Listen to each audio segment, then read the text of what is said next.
If always on a display is not working on your Samsung Galaxy S26 Ultra, go to settings. Over here scroll down a little bit and then go to the lock screen and AOD.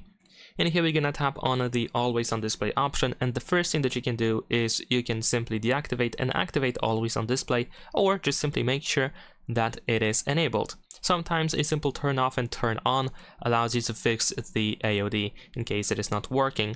Another thing that you can consider is changing the when to show option.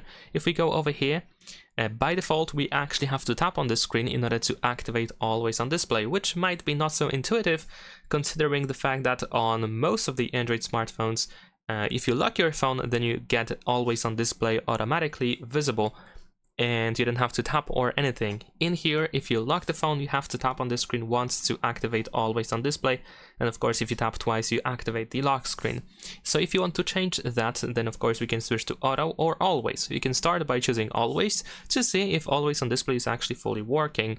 So if we lock the phone, you should be able to immediately see always on a display. You can also set it to automatic in order to see if that works.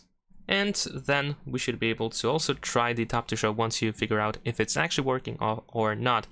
If AOD doesn't work at all, you can also restart your phone, and sometimes this helps. Leave a like and subscribe.